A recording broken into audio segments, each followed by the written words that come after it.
Nature and nurture, decoding the impact of genetics and environmental influence.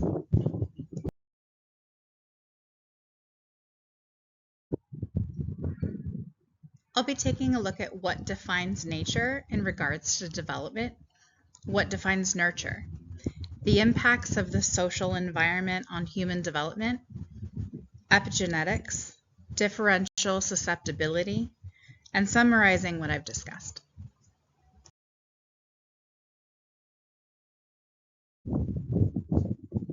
How much of our behavior, personality, or emotions are the result of genes, compared to the influence of our experiences? Do we inherit our mom's love of soccer, or develop it as she teaches us how to play? Do we get our impatience and road rage from our horribly impatient dad, or do we learn it from being in his presence every day, listening to him yelling in traffic? What about our empathy or our intuition? Genetic or a product of how we're raised? Is an unruly child that way because of nature, or is it caused by chaos in their home?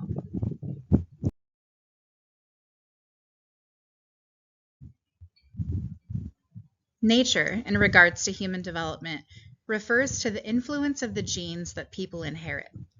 It makes up physical characteristics like our hair color, our complexion, our skin tone, curls, straight hair, our blue eyes or green or black.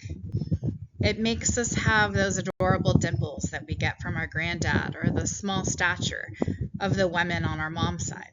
It also gives us inherited personality traits and predispositions for health conditions or diseases.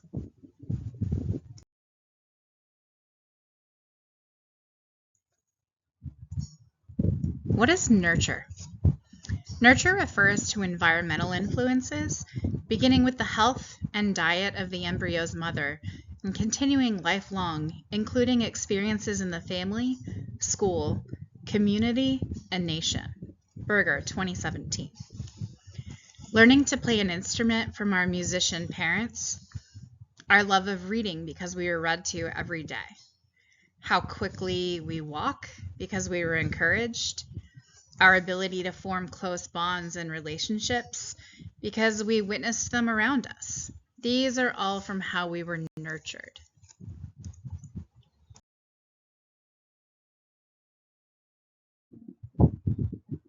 What makes us who we are? Are children inherently good or bad? It's a combination of our genetic factors, environmental factors, and that interaction between those two. How much does our neighborhood, our church, our school, or even growing up in poverty form who we are? There's no exact answer to these questions. It's the blending of all these things that shapes who we will become and how we'll relate to others. Whether we see positive examples of healthy relationships, so we're able to form healthy relationships. Whether we see constant turmoil or we learn positive traits. It's a combination, a blend between the genetic and environmental factors that contribute to these things. None of these contributing factors exist exclusively of one another.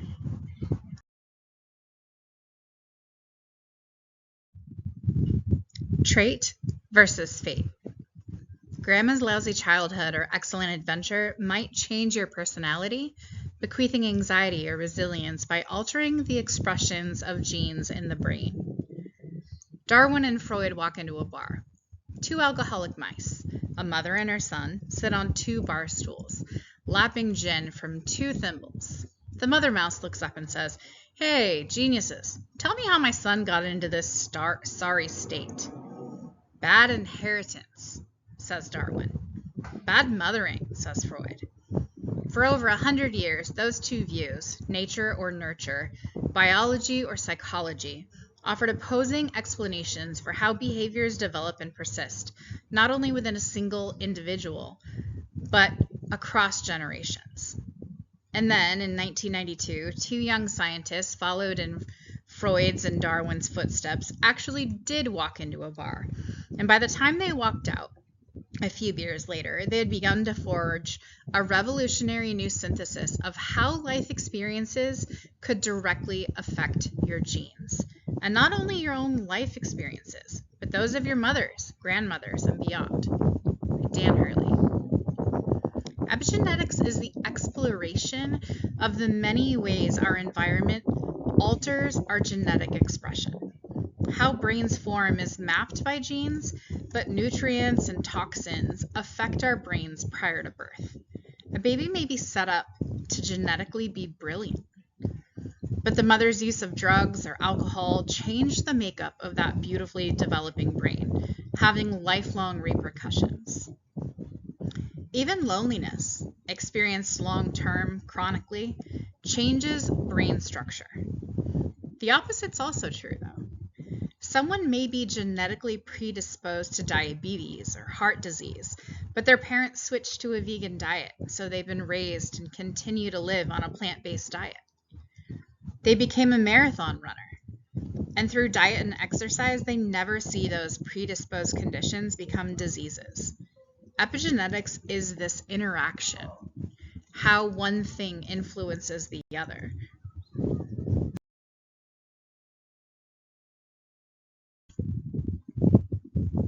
Less than 50 years ago, neuroscientists believed that people are born with a set number of neurons, all wired in their set manner, and brains functioning just went downhill from birth. But our brains do lose neurons and connections with a sort of don't use it, you lose it sort of approach. But research has proven that human brains can produce new nerve cells throughout adulthood. Nature and nurture is an interplay. An interplay suggests, and modern science demands, that there's a back and forth pattern between nature and nurture. A dynamic system that involves a continuous feedback loop, shaping the physical structure of our brains. National Institute of Health, 2008.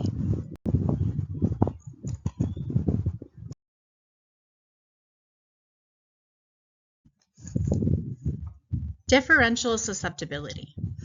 Sensitivity to any particular experience differs from one person to another because of the particular genes each person has inherited, or what happened to that person years earlier. Some children are more susceptible than others to both supportive and adverse developmental experiences and exposures. Belsky et al., 2021. Dandelions and orchids. Are you an orchid or a dandelion?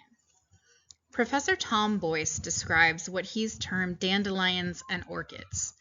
Some people are like dandelions, hardy, growing and thriving in good soil or bad, with or without ample sun and rain. Other people are like orchids, quite wonderful, but only when ideal growing conditions are met.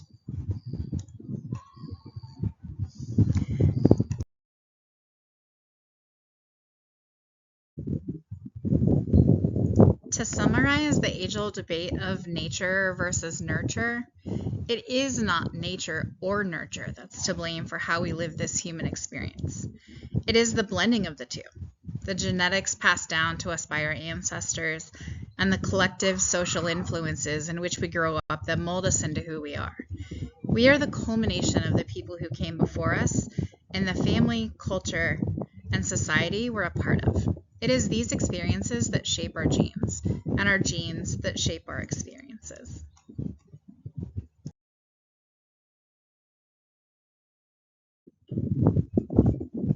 Thank you for watching.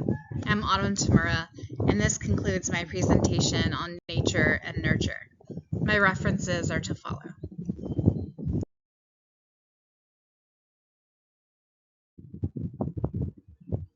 References: Berger, The Developing Person Through the Lifespan. Belsky et al., Differential Susceptibility 2.0. Are the same children affected by different experiences and exposures? Boyce, The Orchid and the Dandelion. Why some children struggle and how all can survive. Mackey, Trait versus Fate, Epigenetics. National Institute of Health, Grand Challenge, Nature versus Nurture. How does the interplay of biology and experience shape our brains and make us who we are? From Molecules to Minds, Challenges for the 21st Century, Workshop Summary.